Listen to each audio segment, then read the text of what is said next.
people have this idea that the wise men are following the star. And that's totally wrong.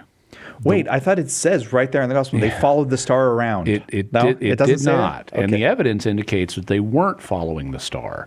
Yeah. Because if the star was leading them around, then they would have gone straight to Bethlehem.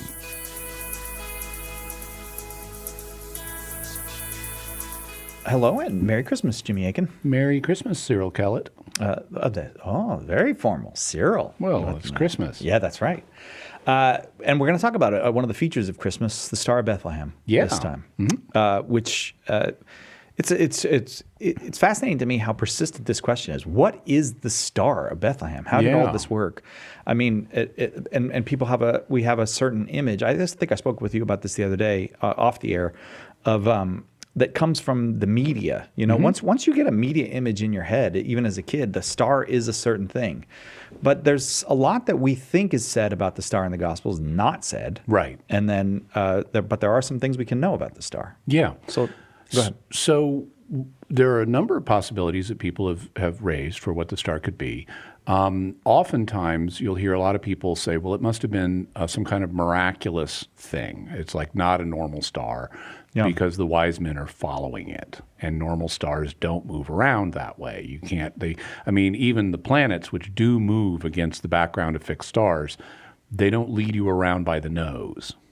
No. Right, yeah. And so people have this idea that the wise men are following the star. And that's totally wrong. Wait, I thought it says right there in the gospel they followed the star around. It did not. Okay. And the evidence indicates that they weren't following the star. Yeah. Because if the star was leading them around, then they would have gone straight to Bethlehem. Oh, because that's where the Christ child was. Oh, I never thought about that. So they would have just gone straight there. But they didn't. They went instead to Jerusalem and asked Herod, where is the newborn king?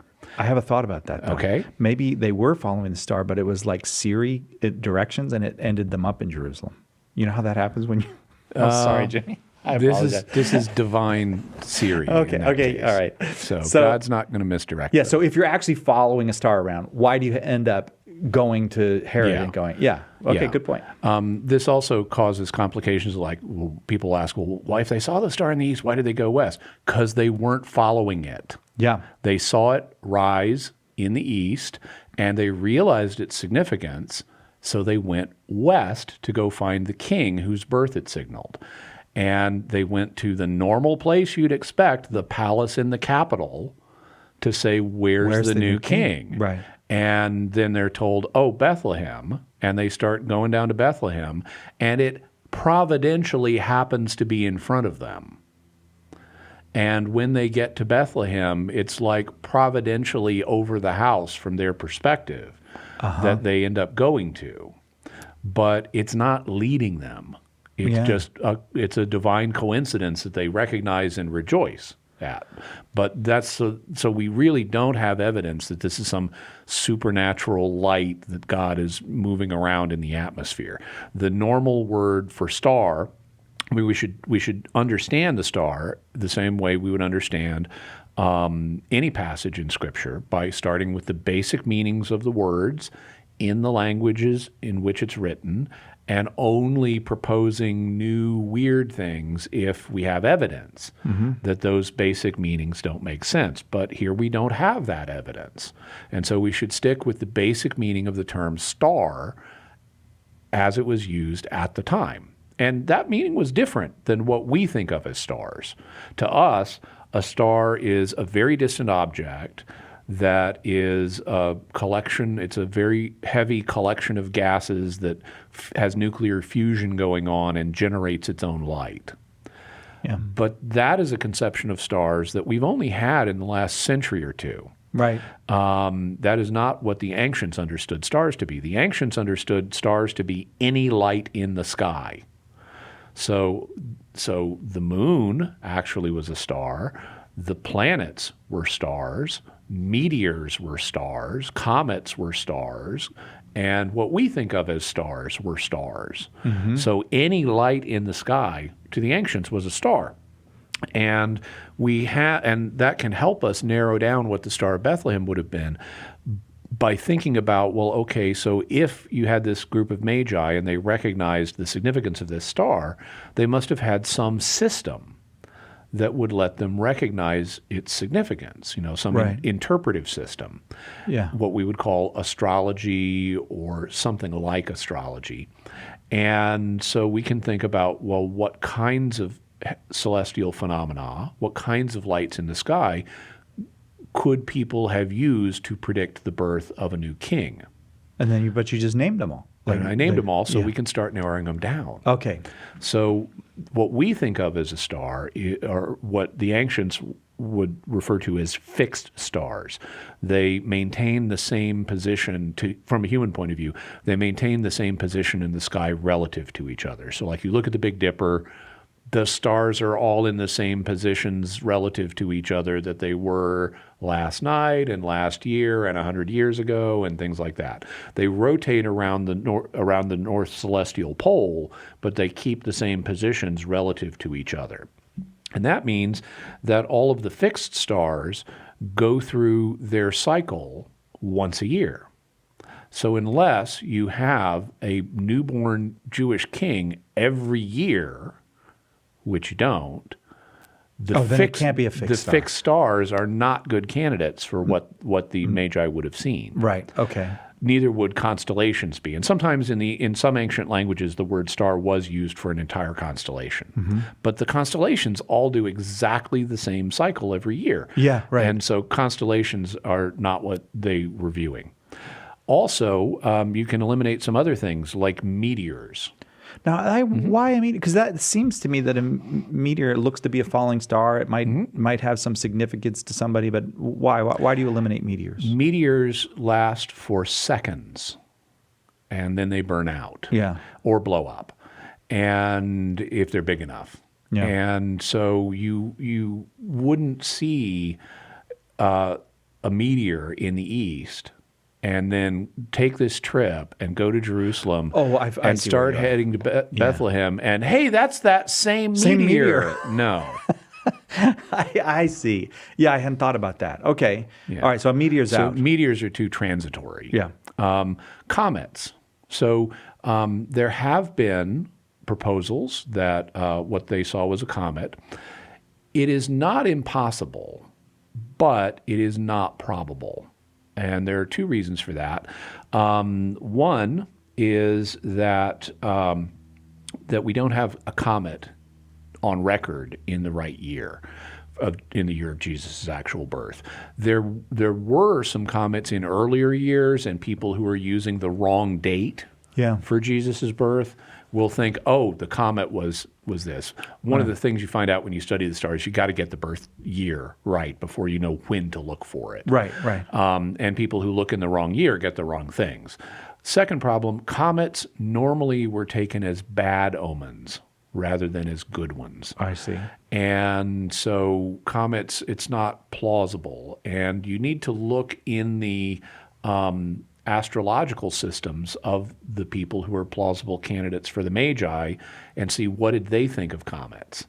And I'm not aware of anybody who's found a good interpretation, and we just don't have a comet in the correct year. So I would eliminate comets. Another possibility is new stars, and the Latin word for new is nova. So a nova is a new star. It's a star that appears that wasn't there before. Right. And novas and supernovas are big novas. But the problem with novas, and we do actually have some records of ancient astronomers noticing, hey, there's a star here that wasn't there before.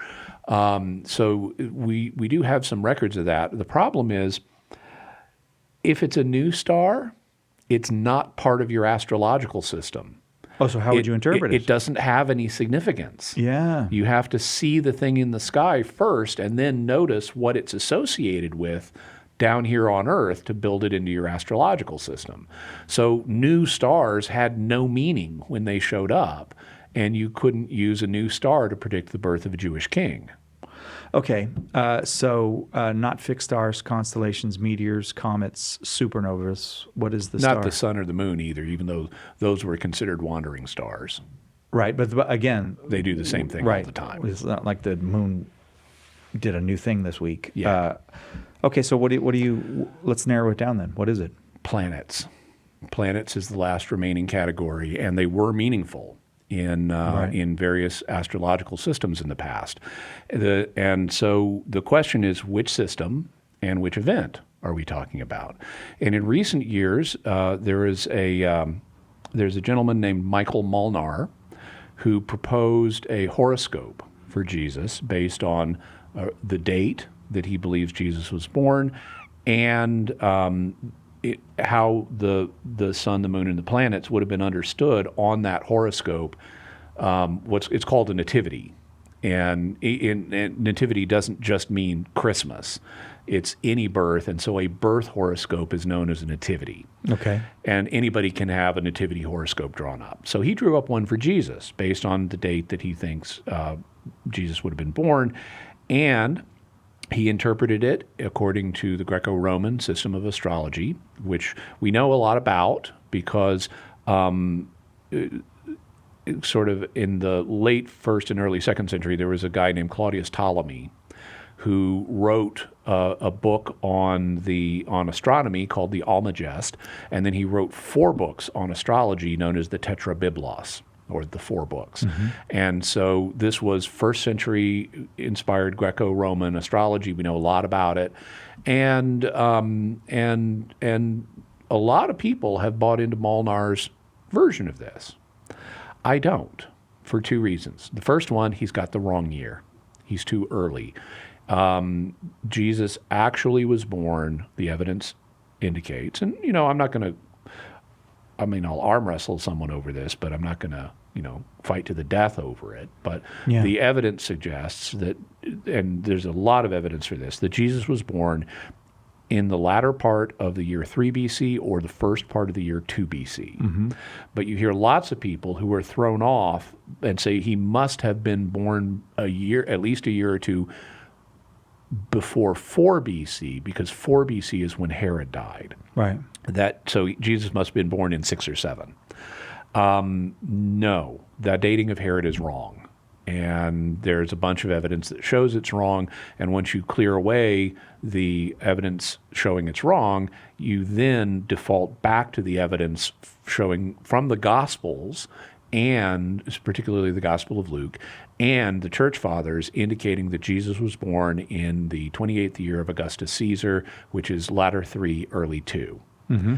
And so I don't think Molnar's version is right for that reason, because he's got the wrong year. He's also got the wrong system of interpretation.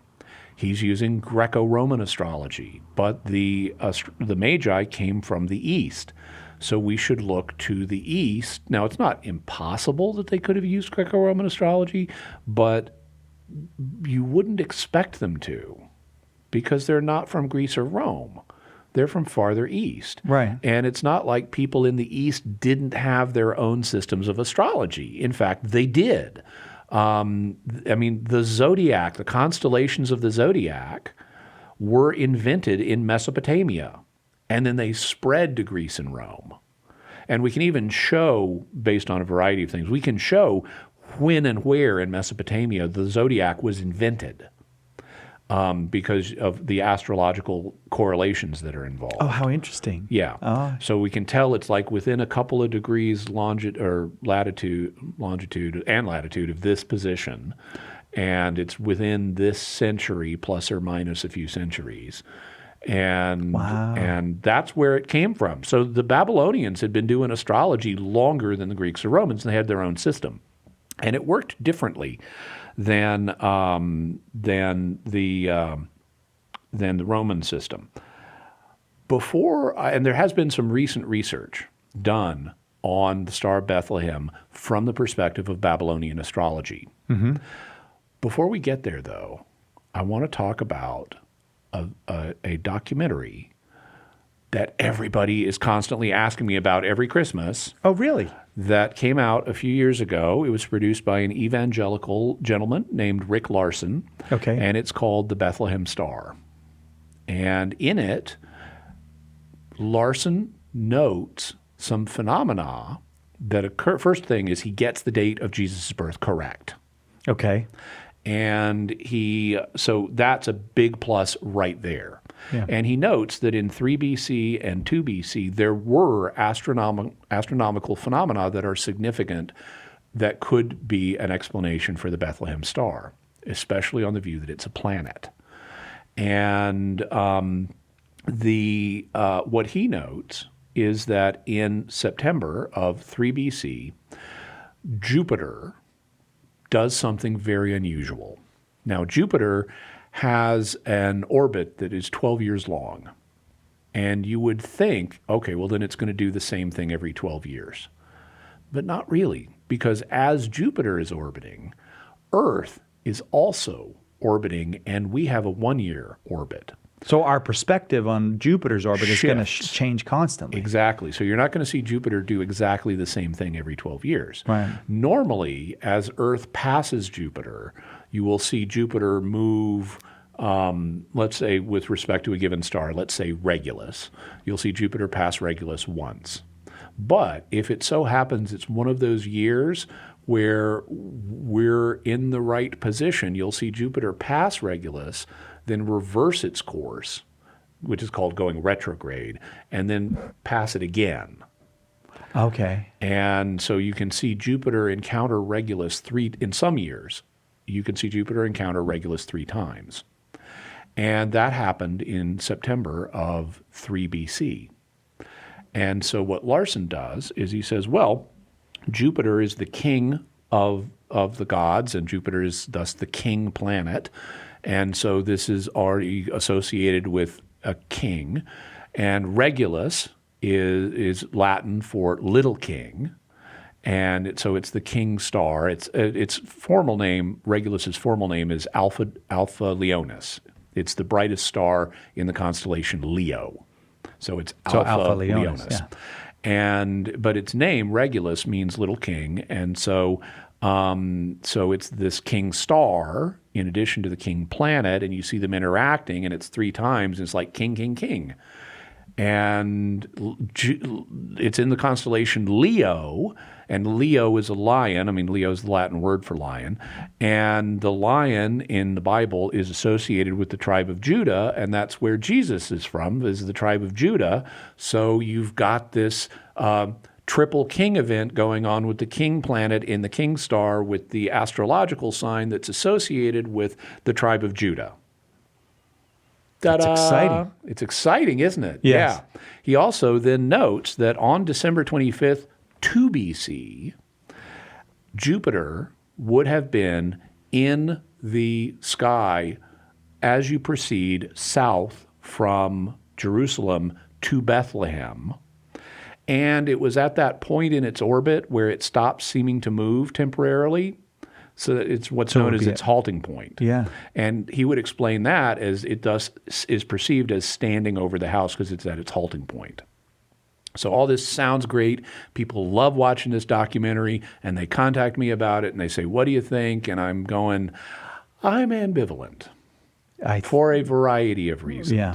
Okay. One of them, the idea of they observed Jupiter to halt over the house at the exact moment it halted, that doesn't work at all because planets move way too slow for that. Mm-hmm. And so, yeah, it's true. On December 25th, it wouldn't have been moving in the sky if you watched it for hours, right?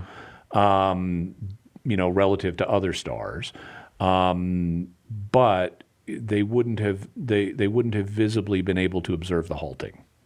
Also, so Leo is a lion symbolically, and in the Bible, Leo is associated with Judah. Is that part of Greco-Roman astrology, though, or is No, he we've making mixed- that up based on biblical symbolism? Yeah, that's exactly right. He's introduced biblical symbolism into a world that didn't use biblical symbolism. Exactly. And in Greco-Roman astrology, it's not Leo that's associated with Judah. And Judea, the whole area. It's Aries. Oh, okay. And so there's a problem there. He's actually got what I think is a very good candidate for what the Star of Bethlehem was. He's just interpreting it through the wrong grid. Okay. And also notice King Star for Regulus. It's again, it's in Latin. It means little king. Right. Not in Hebrew. But Latin is to the west of where the Magi came from. Right. Yeah. Far, far to the west. Yeah. So that means we ought to look at what could the Star of Bethlehem be from the perspective of the only system of astrology from this period that we know a lot about from the east of Israel, and that's the Babylonian system, because we have all these cuneiform tablets that document their system. And if you want to spend hundreds of dollars, you can get books like this. This is volume 4 of the Babylonian Planetary Omens series. Volume 4 covers the Jupiter omens.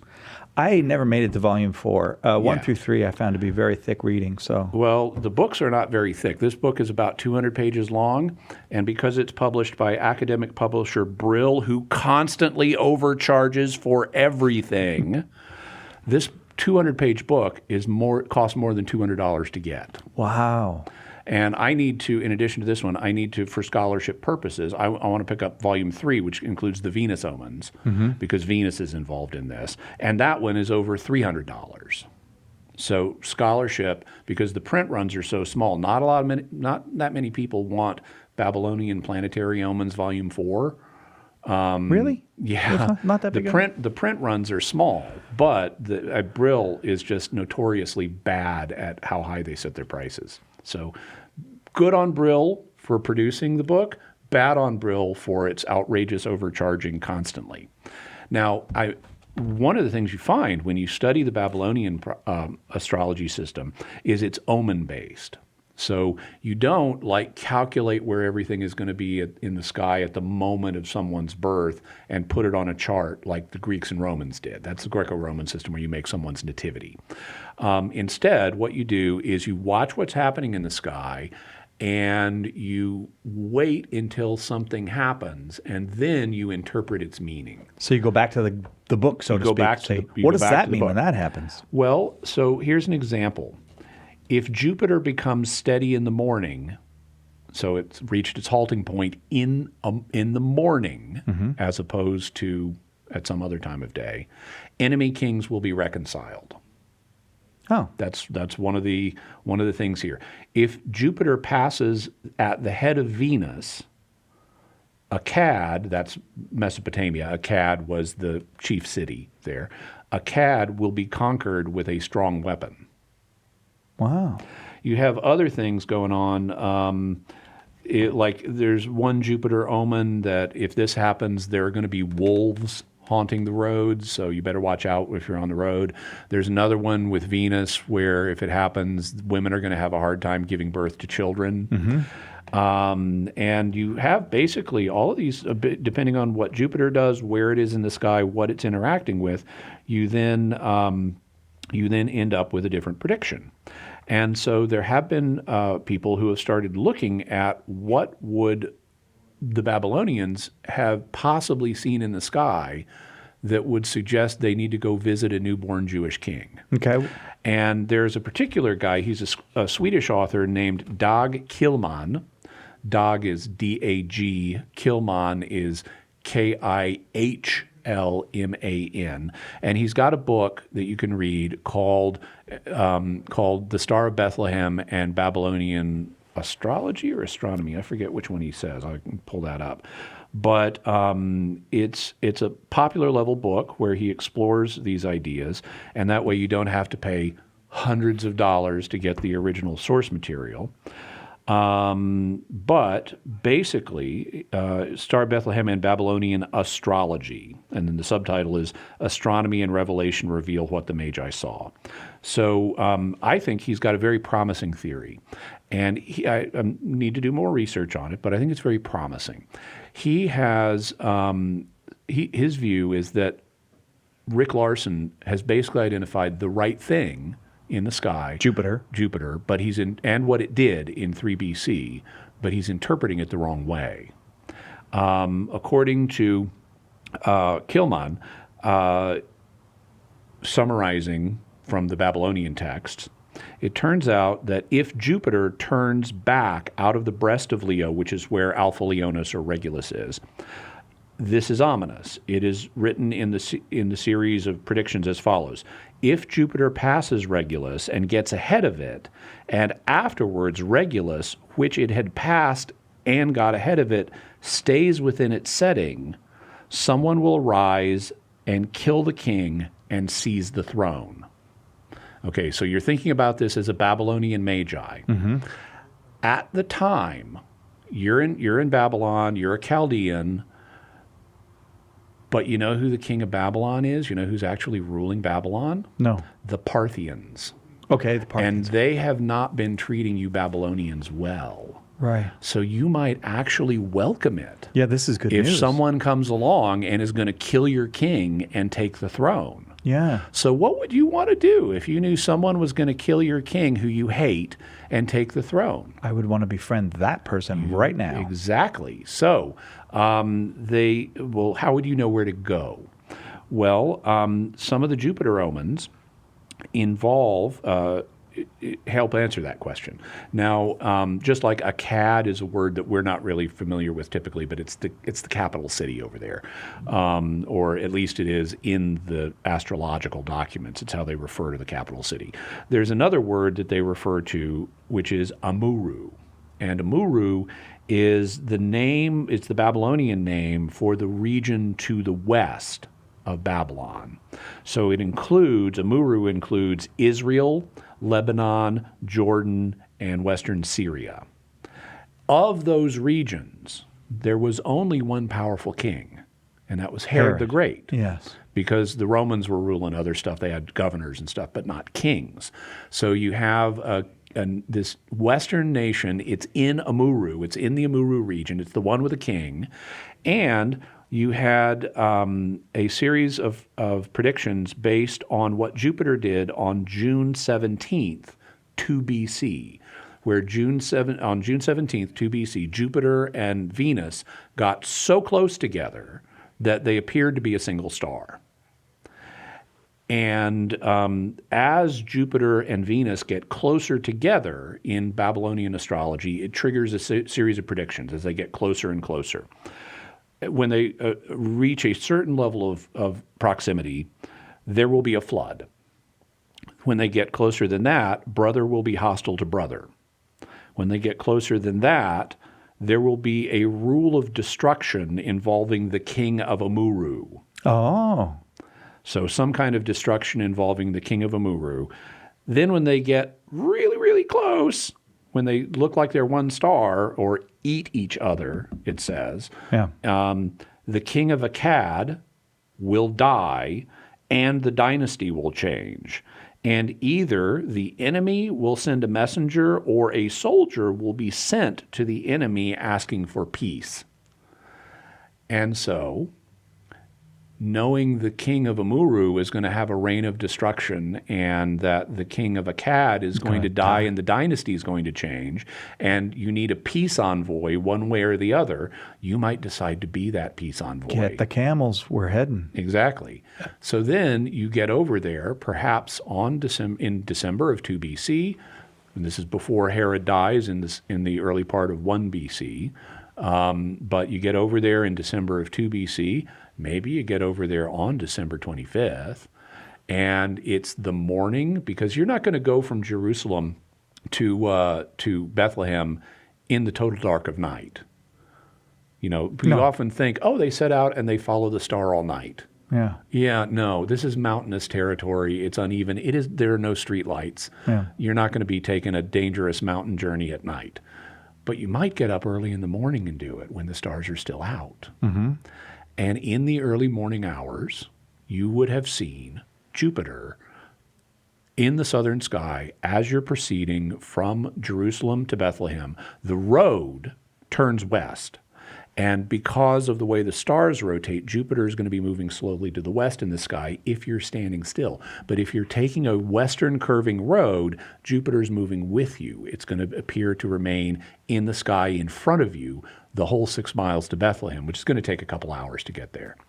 And when you get there, if you're standing in front of the house where the kid is that you've heard about, and you look up in the sky, you're going to see Jupiter right there. And it so happens Jupiter is, even though you couldn't perceive this, they could have calculated the fact that that Jupiter is at its halting point, where it's about to either go retrograde or come out of retrograde. And first prediction in the Jupiter planetary omens, if Jupiter becomes steady in the morning, enemy kings will be reconciled. Oh. So you can imagine why they would rejoice greatly at seeing that omen in the sky. Right. If they know there's the star, there's Jupiter, it's at its halting point, and we're about to meet the new king of Judea.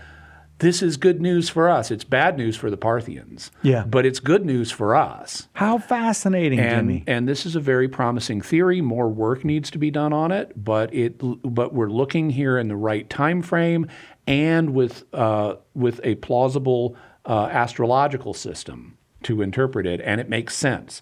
They could deduce there's going to be this coming king out of Amuru, most likely out of the Herodian dynasty. According to their system, he's going to conquer our territory and get rid of the hated rulers, foreign rulers we don't like. So let's make friends with him in keeping with the peace envoy prophecy. And when we do, we get a message of reconciliation. Wow. And all this was fulfilled not in political terms, like was expected, because both Jews and others expected the Jewish Messiah to be a political ruler, but it got fulfilled spiritually. And so Chaldeans today are Christians. And like the rest of us Christians, they're under the rule of the spiritual king, Jesus. Merry Christmas. Merry Christmas, Jimmy. That was really cool. Very cool to hear all of that. Thanks. Thanks very much. My pleasure. Seriously? Jupiter? Okay, well, if that solves the problem, that solves the problem. And it seems perfectly plausible to me. Jupiter, Star of Bethlehem. That means that, Elon Musk and some other folks probably going to visit the Star of Bethlehem at some time. Thanks for visiting with us. All year, we've been trying out new things here at Catholic Answers Focus. We're glad you've stuck with us or found us or discovered us maybe. And just want to say, this is the last episode of the year, but it's not your last chance to go to YouTube and subscribe there. And hit the little notification bell and be our friend on YouTube, because we need more friends. Just this month, we moved from being part of the channel for all the Catholic Answers content to our own Catholic Answers Focus channel. So little by little, we're growing, but we need your help. Visit us, will you, and become a subscriber over there on YouTube. If you're maybe listening on one of the podcast services, also it'd be a great time. It's the end of the year. Everyone's in a great mood. Why not that 5-star review? And a few nice words about us wherever you get the podcast. That'll help us grow the podcast. And one other thing, it's almost the end of the year, and lots of folks make giving decisions at the end of the year. Decide where shall we apply those funds that we have to apply to charities this year as it ends. Maybe you'd consider us here at Catholic Answers. You can make your donation at givecatholic.com, givecatholic.com. Thanks very much for being with us. Send us that email if you want to get in touch, focus@catholic.com, and we'll see you next year, God willing, all year, right here on Catholic Answers Focus.